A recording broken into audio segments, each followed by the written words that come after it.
quando a viagem foi programada, quando o presidente recebeu o convite, no ano passado, esse clima de tensão, quase que a ameaça de guerra entre a Ucrânia e a Rússia. Havia uma tensão, mas estava mais ou menos sob controle. O problema é que quando a viagem se concretiza, já há uma tensão muito maior. E daí surgiram as críticas, segundo as quais o presidente não devia ter viajado. A minha impressão é diferente. Eu acho que o presidente agiu corretamente ao viajar. Ele declarou que aceitaria viajar também se tivesse recebido um convite de qualquer outro país, inclusive dos Estados Unidos. Você imagine se o presidente cancelasse uma viagem programada a partir de um convite dos Estados Unidos. As críticas surgiriam da mesma forma. E o resultado concreto é muito bom para o Brasil. Mostrou que o Brasil tem uma relação de cooperação importante com um país importante, que é a Rússia. É uma relação muito antiga. Os acordos celebrados também apontam no sentido do Brasil receber da Rússia, por exemplo, algo que é muito importante para a nossa agricultura, que são os insumos, os fertilizantes, que nós importamos quase 90%, 95%, os acordos de ciência e tecnologia sobre proteção de dados, temos uma lei muito falha, que limita os acordos internacionais, porque o país faz um acordo com o Brasil, envia dados sigilosos, e aqui a nossa lei obriga o governo a divulgar, pela lei do acesso à informação. Isso foi prometido nesse acordo com a Rússia. O Brasil já autoriza a Rússia a operar aqui em estações de ciência e tecnologia para experiências com a sua forma de GPS. Eles precisavam testar no hemisfério, fez um acordo que já é antigo, um acordo de observação de lixo espacial. Ou seja, em resumo, o Brasil reafirmou a sua tradição de ter relação com a Rússia, que é uma relação antiga. Ministro, eu vou só interromper o senhor por um segundo, o senhor me desculpa, mas é porque a conexão não está muito boa. O áudio ele está voltando muito cortado para a gente, eu vou pedir para que o senhor faça, então, esse resumo em instantes, a gente vai refazer a conexão e daqui a pouco, em um minutinho, a gente retoma esse raciocínio do ex-ministro Aldo Rebelo.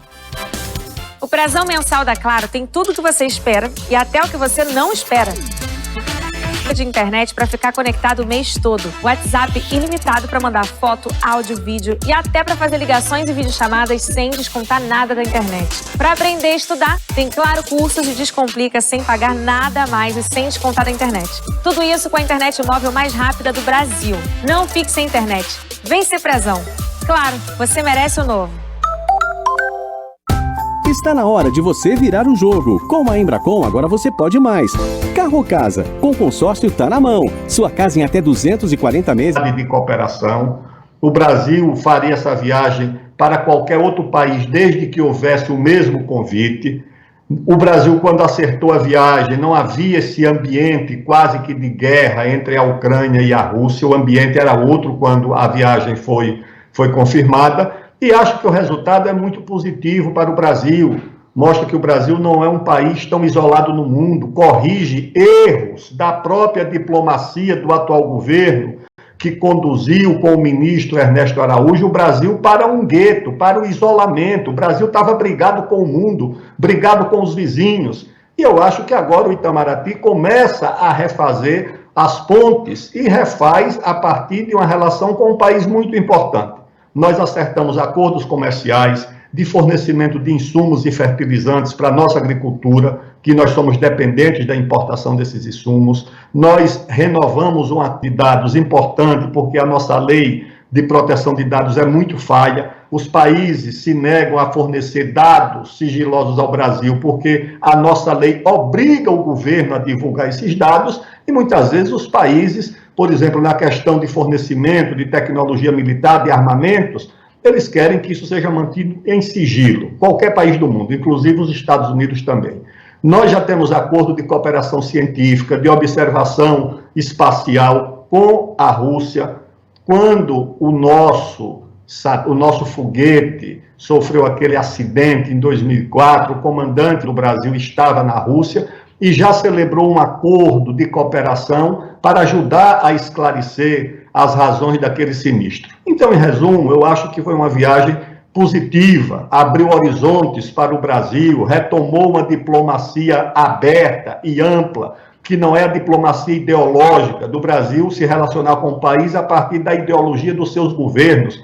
O Brasil não escolhe os governantes dos outros países. O Brasil tem que ter relações permanentes com os países independentemente da orientação ideológica dos seus governos. Eu acho que essa é a tradição do Itamaraty, que, de certa forma, toma e corrige erros do atual governo nas relações internacionais. Por essa razão, Carla e ouvintes, eu acho que a viagem, ao final das contas, foi positiva para o Brasil. Pensa Brasil com Aldo Rebelo, sempre nesse horário, às sextas-feiras, aqui no Band News Station. Ministro, ótimo fim de semana para o senhor e até a próxima.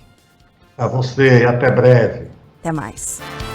Agora 11h37, pelo horário de Brasília, a gente retoma contato com Petrópolis, na região serrana do Rio de Janeiro. Gustavo Suleman também participando dessa cobertura, desde as primeiras dos deslizamentos. Suleman, a gente falava sobre um levantamento, né, o número de vítimas dessa tragédia até agora, a atualização, o que é que você tem de número até então, e quais são as novidades por aí agora?